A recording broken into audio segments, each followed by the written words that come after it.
అసోంలోని జోర్హాట్ వైమానిక స్థావరంలో విమాన ప్రమాదం చోటు చేసుకుంది. భారత వైమానిక దళానికి చెందిన AN-32 రవాణా విమానం ఎయిర్ బేస్ లోపల ల్యాండ్ అవుతుండగా మంటలు చెలరేగడంతో కూలిపోయింది. ఘటనా స్థలంలో భద్రతా బలగాలు సహాయక చర్యలు చేపట్టాయి. ఘటనలో 2 వాయుసేన అధికారులు, 3 సిబ్బంది ఉన్నట్లు సమాచారం. మరొకరికి తీవ్ర గాయాలయ్యాయి.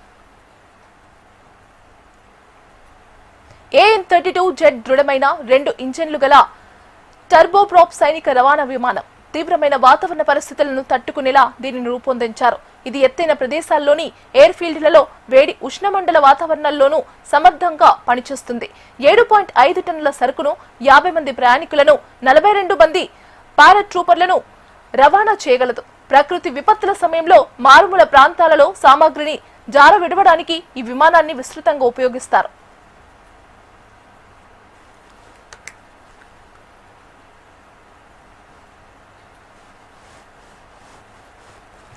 అస్సాంలోని జోర్హాట్ వైమానిక స్థావరంలో విమాన ప్రమాదం చోటు చేసుకుంది. భారత వైమానిక దళానికి చెందిన AN-32 రవాణా విమానం ఎయిర్ బేస్ లోపల ల్యాండ్ అవుతుండగా మంటలు చెలరేగడంతో కుప్పకూలిపోయింది.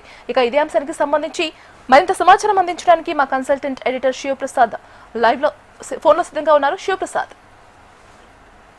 ప్రధానంగా అంటే ఇంత పెద్ద చాలా మంచి విమానం అది. యాక్చువల్గా బేసికల్లీ ఎక్కడెక్కడైతే తీవ్రమైనటువంటి వాతావరణ పరిస్థితులు ఏర్పడతాయి, సో ముఖ్యంగా తీవ్రమైనటువంటి తుఫాన్లలో కానీ, తీవ్రమైనటువంటి వేడి వాతావరణంలో కానీ, ఎడారుల్లో కానీ ఇటువంటి చోట కూడా చాలా బాగా ప్రయాణం చేయగలిగినటువంటి సామర్థ్యం ఉన్నటువంటి AN-32 విమానం కరెక్ట్ గా ల్యాండింగ్ టైంలో అందులో ఈ రకంగా అగ్ని ప్రమాదం జరిగి కూలిపోవడం అనేది చాలా బాధాకరమైనటువంటి విషయం. చాలా మంచి ఎయిర్ క్రాఫ్ట్ అది నిజానికి.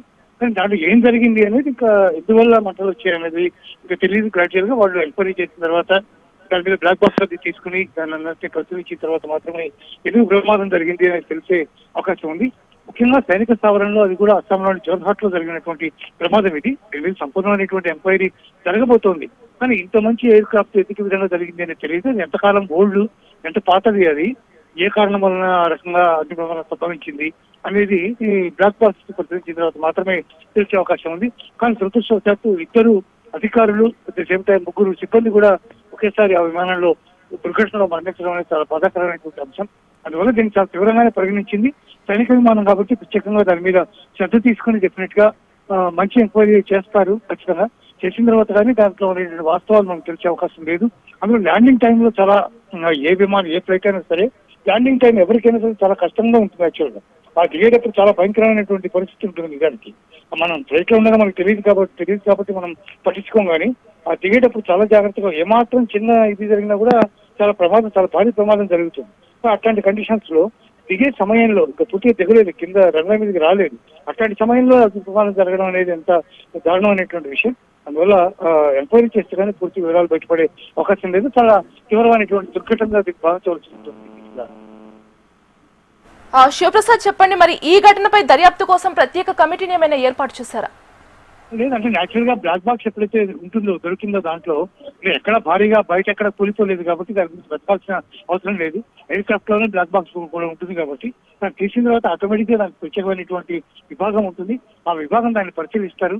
పరిశీలించి ఏ కారణం వల్ల ప్రమాదం జరిగింది, పైలట్ దగ్గర నుంచి ఏమైనా సిగ్నల్ కానీ లేకపోతే ఏదైనా దానికి సంబంధించినటువంటి ఇష్యూ కానీ ఏమైనా వచ్చిందా, అతను ఏమైనా మాట్లాడాడా, ఈ తదితర అంశాలన్నీ కూడా తెలుసుకునే అవకాశం ఉంది. అది పూర్తిగా పరిశీలించిన తర్వాత ఆటోమేటిక్ గా అందులో ఏ కారణం వల్ల జరిగింది అనేది తెలిసిపోయే అవకాశం కనిపిస్తుంది. ఈ కంప్లీట్ దర్యాప్తు అనేది ఎప్పటిలోగా వచ్చే అవకాశం ఉంది శివప్రసాద్? ఇమ్మీడియట్లీ స్టార్ట్ చేస్తారు. ఎందుకంటే సైనికులకు సంబంధించినటువంటి ఇష్యూ కదా. AN-32 విమానాలు చాలా ఉన్నాయి మన దగ్గర. ఇంతకైతే ఎప్పుడు ఇట్లాంటి ప్రమాదం జరగలేదు. అందువల్ల ఈ విమానానికి ఇప్పుడు ఎందుకు ఇట్లాంటి ప్రమాదం జరిగింది, దాని వెనకాల ఏముంది అనేది ఇమ్మీడియట్ గా చూస్తారు డెఫినెట్ గా. అందువల్ల అతి తొందరలో 1 వీక్ లోపల సంబంధించినటువంటి పూర్తి సమాచారం వచ్చే అవకాశం కనిపిస్తుంది. Right, thank you for the updates Sivaprasad.